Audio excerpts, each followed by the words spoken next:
테슬라 100만 대 이상을 생산하는 자동차 기업의 반열에 들어섰다라는 거예요. 그러면 이것을 생산량을 지금 계속해서 증설하고 있기 때문에 200만 대, 300만 대 이런 식으로 계속 매년 증가시켜 나갈 건데 이거를 입소문으로만 답한다. 이건 조금 과욕이고 네. 오만이고 자만심일 수 있습니다. 그래서 뭐 많은 규모는 아니래도 최소한의 광고를 통해서 제품의 특징이라든지 제품의 장점이라든지 제품의 철학에 대해서 대중들과 커뮤니케이션하는 거거든요. 듣다 보면 알걸요. 하다 보면 늘걸요. 재테크 비법을 매일 오전 11시 편하고 친근한 경제 파트너 박연미의 목돈 연구소. 강정수 박사님은 IT 언박싱 할 때 보통은 같이 오십니다. 동반 출연자는 대부분 일론 머스크. 오늘도 머스크하고 같이 오셨는데 출연료는 박사님만 드릴게요. 고맙습니다. 머스크가 어제 주총에서 이런저런 얘기를 많이 했는데 앞으로 테슬라 어떻게 될 건지 트위터 어떻게 될 건지 다들 궁금해해요. 이 회사들 어떻게 될까요? 그리고 투자한 서학개미들의 수익률은 또 어떻게 될지 여기서 힌트를 얻을 수도 있을 것 같습니다.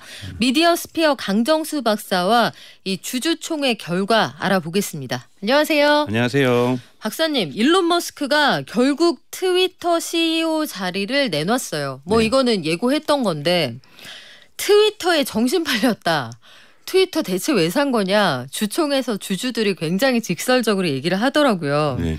작년 10월에 트위터 사고 나서 진짜 말들이 많았죠. 네. 사기 전부터 사실은. 네, 그 전부터 계속 많이 많았고 네. 사실은 2021년부터 이것들은 썰들이 나오다가 2022년에 산다 안 산다로 재판까지 갔다가 결국은 무려 $440 하나로 한 58조에 이거를 매입을 하고 그리고 지금 벌써 작년에 11월에 또 상장 폐지까지 했습니다. 상장 폐지까지 할 때 이미 밸류에이션이 기업 가치가 반토막이 나는 그리고 직원들도 뭐 80% 해고하고 그리고 또 일론 머스크가 얘기를 했었죠. 왜 80%까지 이렇게 급격하게 해고하느냐. 왔더니 쓸 돈이 회사에 6개월 집밖에 없더라. 6개월 만약에 해고를 안 했으면 6개월 이후에 우리는 부도났다. 뭐 이런 상황에 회사를 인수를 그런 회사를 왜 인수했느냐. 그쵸. 이런 말들이 많았고 또 이번에서 결정적이었던 것은 사실 지난 금요일 날 새로운 CEO를 임명을 했고 이번 화요일 날 주총이 있었는데요. 화요일에서 수요일 한국 시간으로 이제 수요일이죠. 어제죠. 있었는데 월스트리트저널에서 목요일자 보도를 월스트리트저널에서 목요일자 보도는 뭐냐면 이러다가 테슬라 CEO에서 쫓겨날 수 있다. 주총에서. 이 보도가 사실은 결정적이었어요. 네. 그때까지 트위터의 교체는 이미 예고를 했었어요. 내가 CEO만 할 사람만 구하면 언제든지 물러나겠다라고는 이미 올해 상반기부터 얘기를 해왔었는데요. 금요일 날은 되게 서프라이징 놀라운 발표였던 거예요. 그런데 그것이 월스트리트저널의 목요일자 보도 이러다가 테슬라 CEO에서도 물러날 수 있다 주총에서 이러한 이야기들이 나오기 시작하면서 이거에 대한 논의들을 막아야 되겠다. 왜냐하면 그렇게 되면 테슬라의 주가도 폭락할 수 있고 여러 가지 문제점이 나타날 수가 있기 때문에 신속하게 조금은 발표를 했다라고 볼 수가 있습니다. 그래서 NBC 유니버설 우리 지금 전통 레가시 미디어 즉 전통 방송국에서 광고를 담당했던 광고 비즈니스 담당을 린다 이름을 제가 못 외워서요. 린다 야카리노라는 여성분인데 이 부분을 트위터 CEO로 뽑았고 전통 미디어에서 광고를 담당했다는 거 보니까 아마 앞으로 트위터에서 주로 비즈니스 담당, 오퍼레이션 담당을 하면서 지금 트위터에서 사실 또 일론 머스크가 쫓아낸 바도 좀 있는데 상위 한 1,000개의 그 광고주들 중에서 벌써 절반 이상이 이탈을 했거든요. 그래서 이런 것을 회복하는 일들이 아마 새로운 CEO인 트위터 CEO인 린다 야카리노의 과제가 아닐까 숙제가 아닐까. 그리고 일론 머스크는 트위터에서는 완전히 물러나지는 않고 일종의 CTO로 남아 있겠다. 그래서 이제 기술적인 거 프로덕트와 관련해서 제품과 관련된 것은 여전히 자신의 영향력을 발휘하겠다고 얘기를 했고 주주총회에서 왜 그것도 물러나지 그랬느냐 그랬더니 짝째려 보면서 트위터 인수를 했고 네. 그렇게 CTO 역할을 하면서 나의 정신이 분산되거나 많은 시간이 소비되지는 않을 거다. 오히려 지금은 트위터 같은 경우에는 안정적인 그 제품에 있어서 안정성들을 지금 확보하는 것이 중요하고 안정성들을 이미 확보했고 이제 비즈니스 운영만 남았다. 그래서 이 부분 쪽으로 능력 있는 새로운 CEO를 모셔온 거다. 그래서 나는 트위터에서 일하는 것들이 테슬라의 경영 대표로서 일하는데 반대가 되지 않을 것이다. 뭐 이런 식의 이야기들이 오갔습니다. 네. 그 간밤에 그 테슬라 공장으로 추정이 되는 그 조립 라인 위에서 그 도어 그러니까 체어를 맞대에 놓고 테이블 없는 상태에서 굉장히 캐주얼하게 인터뷰하는 그 영상이 공개가 되던데 맞습니다. 막 환호하고 사람들은 환호하고 그런 상황을 봤는데 광고주를 왜 이렇게 많이 쫓아냈어요? 물어봤더니 그 광고들이 일단 미학적으로 좀 기준 이하였고 사람들이 그걸 봤을 때 얻어가는 인포메이션이 없었다 막 이런 얘기를 하던데 글쎄요 그게 얼마나 시장을 설득할지 모르겠습니다. 여하간 트위터의 새로운 CEO 특명이 광고 수익을 늘려라. 네. 그러니까 어쨌든 회사 살려야 된다는 얘기잖아요. CEO를 새로 데려오고 나서 주가는 어땠습니까? 그러니까 사실은 그 두 가지 주가를 봐야 되는데 하나는 트위터 주가를 봐야 되는데 트위터 주가는 이제는 볼 수가 없습니다. 트위터는 상장 폐지되면서 X홀딩스라는 것으로 지금 편입이 된 상태이기 때문에 저는 이거 상장 폐지는 예견된 수순이라고 생각이 들어요. 왜냐하면 다시 트위터의 매출을 극대화시키면서 다시 상장하게 될 거면 주가가 오를 수가 있거든요. 그래서 아마 재판매에 들어가지 않을까라는 예측을 충분히 할 수 있고요. 그런데 이제 사람들이 이제 많은 부분 우리 청취자분들도 관심 갖고 있는 건 테슬라 주식은 어떻게 됐느냐. 그래서 지난주 금요일 날 CEO의 교체를 발표했을 때는 약 2.1% 정도 올랐어요. 2.1% 정도 올랐지만 이번 주 들어서 다시 또 2.1% 넘게 3% 정도가 하락하는 이런 모습들을 보여주고 있으면서 지금 테슬라의 문제는 트위터의 문제가 아니다. 라는 이야기들이 나오고 있습니다. 우선 테슬라가 지금 가장 큰 비판을 받고 있는 특히 월가에서 많이 비판을 받고 있는 것은 올해 들어서 한 6차례 정도 가격을 인하했는데요. 가격 인하가 전체적으로 한 16%인데 매출이 그러면 16% 올라야 되는 거잖아요. 그럼 우리가 보통 경제학 옛날 우리 대학교 때 배웠던 걸로 하면은 가격 탄력성이라고 해서 이 분모가 이 가격이고 분자가 이 매출량이면은 매출량이 커야 이 1보다 커야 좋은 거거든요. 그렇죠.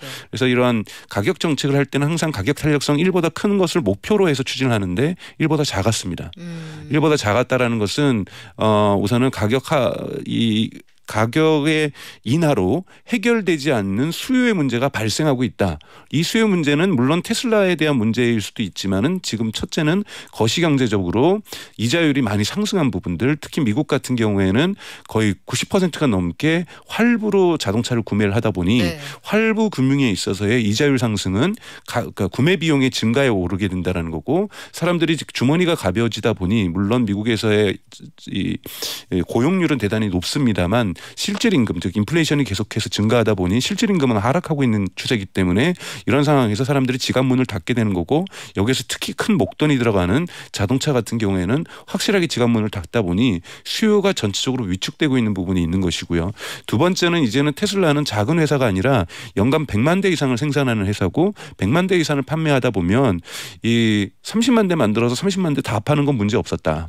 50만 대 만들어서 50만 대 다 파는 건 문제가 없었는데 100만 대 이상 만들기 시작하고 테슬라의 올해 목표는 180만 대에서 200만 대란 말이에요. 200만 대 너네 다 팔 자신 있느냐. 그러니까 이런 부분에 대한 회의 이런 부분들이 월가에 지금 대단히 강한 강세를 가지고 있으면서 예를 들면 월가 같은 경우에는 흔히 말하는 공매도를 하는 기관들도 지금 존재하고 있다는 거죠. 이런 부분이 있으면서 월가의 여론이 좀 좋지 않다. 이런 부분들이 가격 하락시키는 가장 큰 요인이라고 생각이 듭니다. 그래요. 실제로 지금 경쟁자들이 그리고 워낙 매섭게 달려들고 있잖아요. 저는 최근에 제일 유심히 봤던 게 폭스바겐이 3천만 원 이하의 전기차를 만들어서 우리는 중국 시장을 절대로 아무한테도 안 뺏길 거야 이렇게 선언을 하는 걸 보면서 야 이거 정말 장난 아니구나 이런 생각이 들더라고요. 거기 추가적인 좀 정보를 얘기를 하면 폭스바겐이 3천만 원 이하의 전기차를 안 만들 수가 없는 것이 최근에 통계가 나왔는데 유럽에서 유럽 차들이 사실은 특히 독일 차들이 중국에서 강세였어요. 폭스바겐이라든지 BMW라든지 메르세데스 벤츠라든지 그런데 유럽에서 중국으로 수출하는 전기차의 양보다 중국에서 유럽으로 수출하는 수출량이 처음으로 초과됐습니다. 와. 1분기에. 네, 1분기에. 그러니까 1분기에 이번에 2023 1분기가 처음으로 역사상 중국의 전기차가 유럽에 수출하는 양이 유럽의 자동차들이 중국에서 생산을 하던 거기서 수출을 하든지 간에 하는 판매하는 전기차보다 많아졌다라는 것은 대단히 위협적인 상황인 거고 중국에서 실제로 대량 생산을 하고 판매하게 돼서 지금 BYD가 사실은 200%씩 성장하면서 질주하고 있는데 네. BYD의 경쟁 그 제품들이 우리나라 돈으로 한 3천만 원대거든요. 테슬라도 이번에 주주총회에서 두 가지의 새로운 프로덕트를 준비하고 있다라고 일론 머스크가 직접 얘기했어요. 두 가지의 자동차 관련된 프로덕트인데 구체적으로는 밝혀주지는 않았지만 모두가 모델 2 우리가 그냥 편하게 모델 2라고 한다면 모델 2도 3천만 원대예요. 그래서 이러한 저가형 왜냐하면 테슬라가 2026년의 목표가 2020년의 목표는 1,000만 대 이상을 만들겠다. 2,000만 대 이상을 만들겠다라는 거고 26년 정도 되면은 900만 대 정도를 만들겠다라는 거예요. 지금 또 인도에다가 또 공장 짓겠다는 네. 얘기도 하고 있는 거고요. 그러면 900만 대를 만들기 위해서는 모델 Y나 모델 3로는 900만 대 절대 판매할 수가 없거든요. 이런 고가의 상품들을. 결국은 테슬라도 지금 3천만 원대에 이르는 뭐 한 4천만 원 가까이 되겠죠. 3천만 원대의 모델 2를 만들어서 판매하겠다라는 거고 이 부분이 아마 곧 가시화될 거라고 주총에서도 사람들이 예견하고 있습니다. 그리고 이 부분들이 가시화가 되어야 테슬라의 주가가 회복될 수 있다. 라는 것들이 월가의 의견입니다. 네. 세계 차 시장 완전 전쟁이죠. 중국 차들이 1분기에 수출하는데 세계 1등 한다 이런 얘기 나오는 게 러시아 시장도요. 현대차가 1년에 23만 대씩 만들어서 돌리던 그 공장이 안 돌아가니까 러시아 시장을 중국 차가 그냥 시쳇말로 다 먹었습니다. 지금 상황이 그래요. 자, 머스크 얘기로 돌아가서 광고할 돈으로 나는 연구 개발할 거야. 이 광고비는 세상 쓸데없어. 이렇게 얘기를 했었잖아요. 네. 그런데 광고에 대해서 생각이 달라진 것 같죠? 네, 우선은 테슬라가 처음으로 사실은 많은 투자자들과 많은 외부인들과 주주들이 네. 테슬라 광고 좀 해라. 무슨 자만심에 이렇게 광고를 안 하느냐라고 이제 얘기를 해왔고 일론 머스크가 아직까지는 테슬라에 대한 수요가 공급을 초과하고 있기 때문에 굳이 우리가 그걸 다 물량 만들지도 못하는데 광고를 할 필요가 없다라는 이러한 입장을 견지해 왔었고 그리고 두 번째 지금 방금 말씀하셨던 것처럼 광고는 별로 효과가 없다. 이거는 헨리 포드라고 하는 자동차의 초기의 어떤 이 신과 같은 존재 모델 T를 만들어서 이 사람도 이런 얘기를 했거든요. 광고를 하면은 방송국에다가 트렁크 2개에다가 돈가방을 갖다 주는 건데 이 돈가방 중에서 하나는 창문 밖으로 버리는 효과가 있다. 근데 왼손에 있는 트렁크를 버렸는지 오른손에 있는 트렁크에 있는 돈을 버렸는지도 모를 정도로 효과가 있긴 한데 정확하게 모르고 돈 낭비라는 부분은 명확하다. 이런 얘기를 한 적이 있을 정도로 아닌데. 아닐 텐데. 방송국에 광고하면은 효과가 있습니다. 네. SBS 입장에서는 충분히 그런 말을 할 수가 있는데요. 예. 일론 머스크도 광고에 대해서 되게 부정적인 입장이었는데 이번에 처음으로 광고를 하겠다. 하지만 큰 돈을 쓰지 않겠는데 여러분들 기대해도 좋은 것은 미학적으로도 아름다울 것이다. 그건 뭐냐면 테슬라도 이제는 제가 아까 초반에 말씀드렸던 것처럼 100만 대 이상을 생산하는 자동차 기업의 반열에 들어섰다라는 거예요. 그러면 이것을 생산량을 지금 계속해서 증설하고 있기 때문에 200만 대 300만 대 이런 식으로 계속 매년 증가시켜 나갈 건데 이거를 입소문으로만 답한다.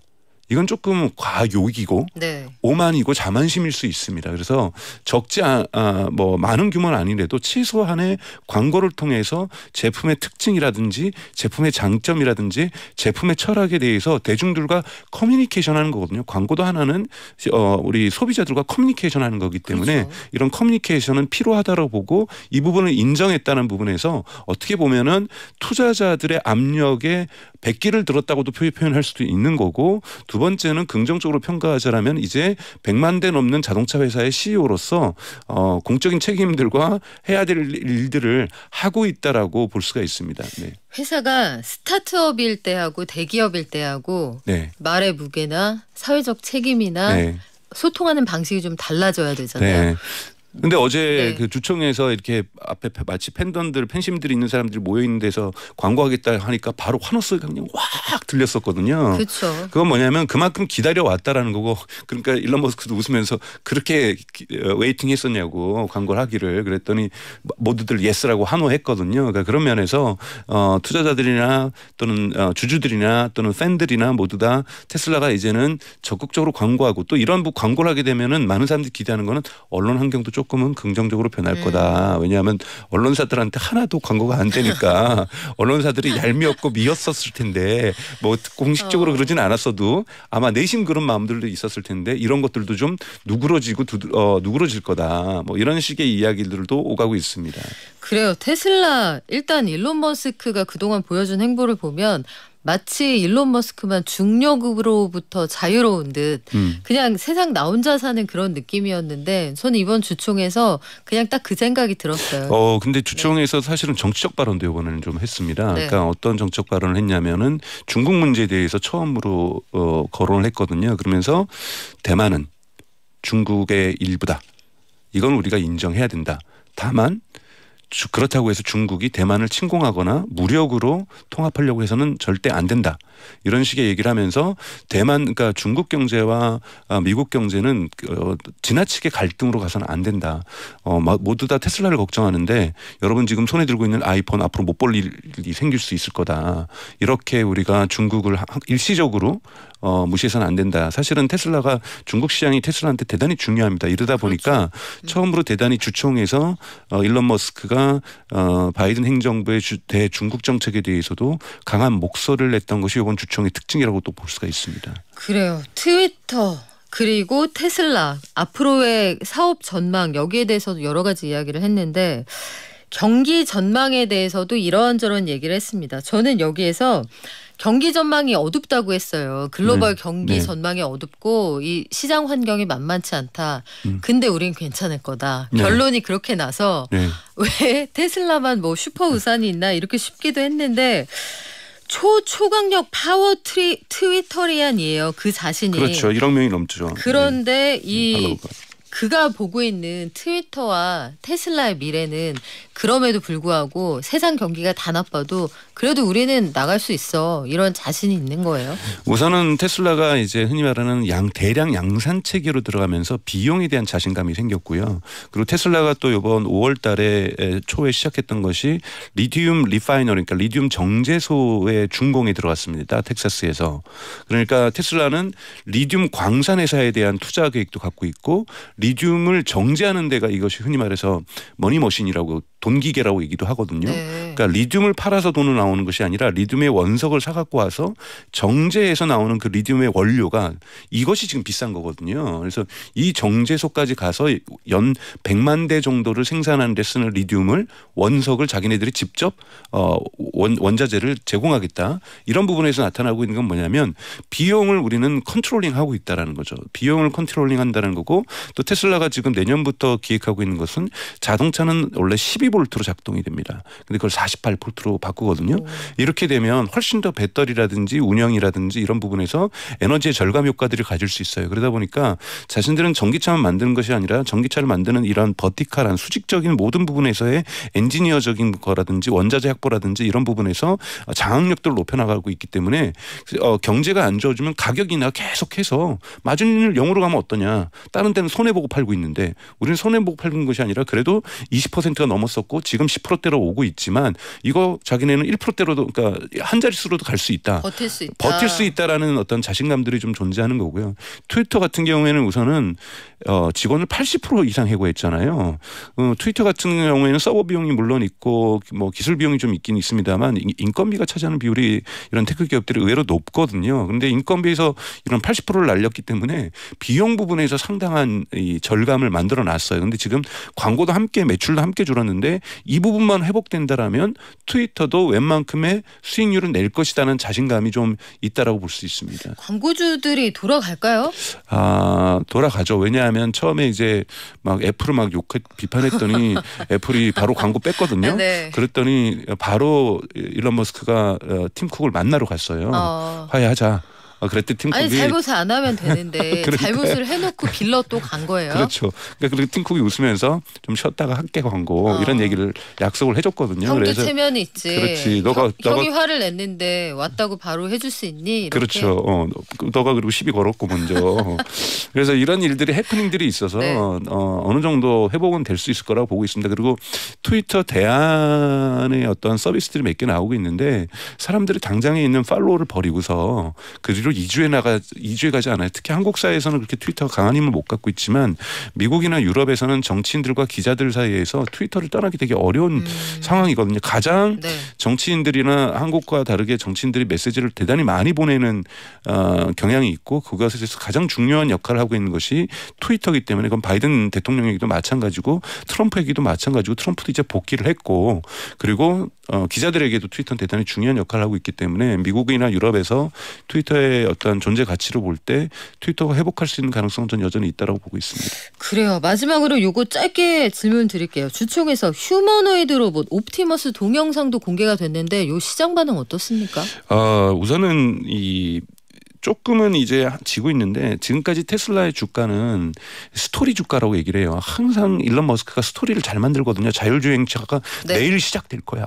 모레 아니면 글피 뭐 이렇게 얘기를 하고 옵티머스라는 로봇 등장하면서 로봇이 이제 만들 거야라는 부분에서 사실은 조금은 거칠게 얘기하면 좀 뻥카가 좀 있어요.